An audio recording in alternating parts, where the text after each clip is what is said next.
Before explaining Weitzman's monoculture tragedy of the commons, let me admit that the paper is beyond my mathematical vocabulary. Yet, it is not entirely unlikely that some of you can appreciate Weitzman's basic result.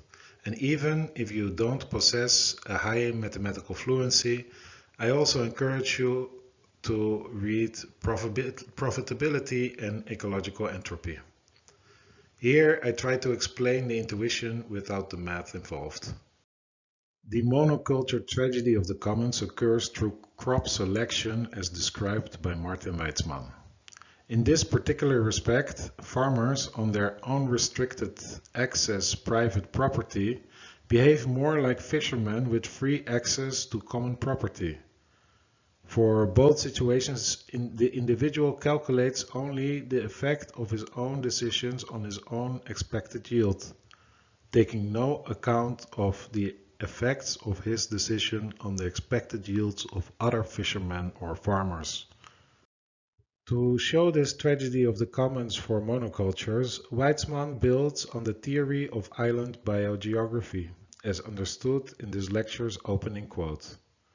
The model captures farmers' trade-off between short-term profitability and long-term disease risk inherent in collective cropping decisions.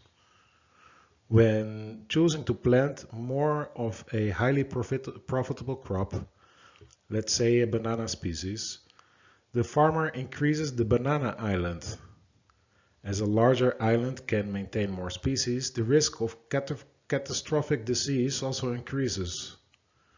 We can identify this tragedy of the commons because of the open access to different crop varieties and a wedge between the individual rational and social optimal cropping decisions. Where the fisherman ignores the social cost of stock depletion, the farmer ignores social cost of increasing risk of stock collapse. Moreover, because small probabilities on disastrous events and lagged impacts, the feedback about these risks is either deceptively slow or non-existent. Weitzman explains this temporal aspect as follows.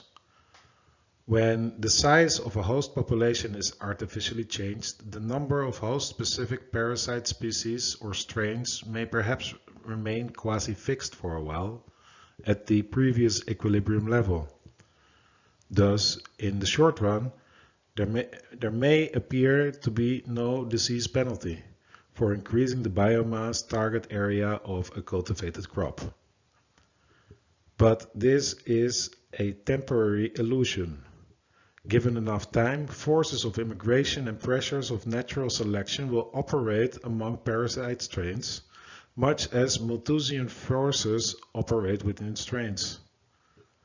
In the long run, the equilibrium number of different pathogens cannot be taken as given, but must instead be viewed as endogenously determined by the size of the host population itself.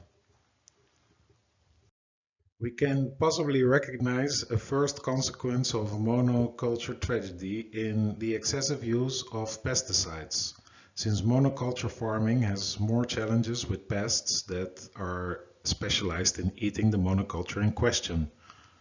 Often these pests are treated with some form of pesticide, triggering a trap or positive feedback cycle in the need for pesticides.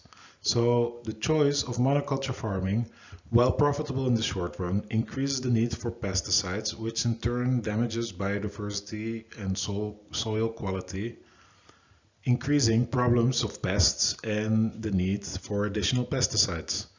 Tong and colleagues found that 2/3 of agricultural lands contained pesticide residues exceeding concentrations that were safe, and half of these lands exceeded safe concentrations by at least 3 orders of magnitude. The infrequent occurrence of catastrophic collapse, lagged feedback, or the challenge to attribute disease to population size could lead one to be skeptical about how realistic the prospects of potential collapse are for any of our staple foods. Yet, there are examples that seem much in line with the mechanism described by Weitzman.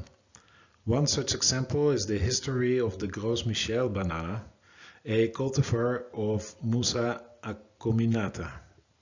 The Gros Michel was the leading banana cultivar of the international market until the 1950s, when it was virtually wiped out by a fungus known as the Panama disease. The banana industry could soon replace the Gros Michel with the Cavendish banana, a different cultivar of the same species, which is said to be slightly less tasty but proved resistant to the Panama disease so far. The Cavendish cultivar currently accounts for nearly all banana exports, but in turn it is facing threat from new varieties of the fungus. A similar example can be found in the Carmenere grape cultivar that was thought to have gone extinct due to a small insect related to aphids, but reappeared in Chile over a century after it disappeared from the French vineyards. Perhaps one of your essays can provide me with a third example. Weitzman's solution focused on introducing taxes to correct for the externality. In this example, a tax on Cavendish bananas, Haas avocados, Holstein Friesian cows, or another dominant variety. Also, here a Pigouvian tax on monocultures seems to be easier proposed than introduced in practice. For example, how large should such a tax on Cavendish bananas be to accurately capture the marginal external damage in the optimum? And does one still speak of monoculture when the undergrowth is planted with a different crop? According to Weitzman, his model, it would also make sense to subsidize agriculture less profitable crops or varieties, as these could serve positive externalities in insurance value would crop collapse occur.